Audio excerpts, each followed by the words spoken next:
మాకు అనేది ప్రొడ్యూస్ చేస్తే అసలు ఏ టైం చనిపోయాడో లేదంటే ఎవరైనా ఏమైనా చేశారా అనేది మాకు తెలియదు సార్. పోలీస్ కస్టడీలో ఉండి ఎవరైనా ఎలా ఎందుకు చేస్తారు? మీకు ఎవరి మీద అనుమానం? నేను ఎవరి మీద పోలీసుల మీద అనుమానం చెప్పగలను. నేను పోలీసులు చేశారని చెప్పగలను. మనిషి చనిపోయాడు, మనకు ఫోన్ చనిపోయాడు మాకు 10:30 కదా వచ్చి నా దగ్గర సంతకాలు తీసుకున్నాను. 6 గంటలకు ముందు ఫోన్ చేశారు. నేను ఉదయం పెడతాను సార్ ఎందుకని నేను అన్నాను. అయినా సార్ వాళ్ళు వినకుండా నైట్ 10:30 ఆ టైంకి ఫోన్ చేసి ఇంటికి వచ్చేసేసి నేను పెడితే కానీ వెళ్ళమని చెప్పి కూర్చున్నారు. నలుగురు వచ్చారు. ఇంకేం చెప్తామంటే పెట్టాం, సంతకం పెట్టాం. పెట్టిన తర్వాత కొన్ని మార్నింగ్ సీఏ గారు ఫోన్ చేశారు.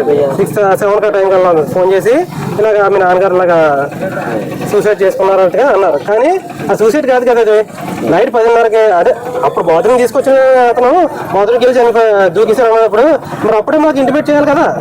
అనేది అదే మరి అక్కడ నుంచి తీసుకెళ్ళింది రూరల్ స్టేషన్లో ఉన్నారు. ఆయన రూరల్ స్టేషన్ నుంచి ఇక్కడ టౌన్ స్టేషన్ తీసుకొచ్చారు. అక్కడ హైవే మీద విజువల్స్ ఉంటాయి, సీసీ కెమెరా విజువల్స్ ఉంటాయి.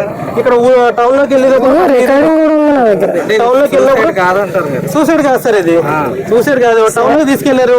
టౌన్ లో తీసుకెళ్ళినప్పుడు అక్కడ కూడా కెమెరాస్ ఉంటాయి. ప్రతి దగ్గర ఆ స్టేషన్ వరకు కూడా కెమెరాస్ ఉంటాయి. స్టేషన్ దగ్గర కూడా కెమెరా ఉంటది. అంటే మాకు ఆ డౌట్ ఏంటంటే సార్, అలా కొట్టినప్పుడు స్టేషన్ లో బయట తిరిగిన మనిషి స్టేషన్ లో కూడా బయట రోడ్డు మీద తిరిగాడంట. అలాంటిది అది ఎలా జరిగిందో తెలియదు సార్. ఎవరి మీద మాకు అనుమానం లేదంటే ఎవరైనా వాళ్ళకైనా కష్టం చేశారా, ఎవరైనా ఉంటేనే కదా ఏం చేస్తారో. అది ఏం చేస్తారో మాకు తెలియదు సార్. ఇప్పుడు ఆయన చనిపోయిన విధానం చూస్తే మాకు బాగోలేదండి. అది ఆయన చనిపోయిన విధానం మాకు అది ఎలాగన్నా సరే అది సీసీ ఫుటేజ్ విజువల్స్ తీసి మాకు అది బయటగా పెట్టాలని చూస్తాం సార్. నిజం తెలియదు సార్ మాకు. అది కూడా మనం సంతకం పెట్టడం వల్ల ఇప్పుడు వచ్చాం, లేదంటే అది కూడా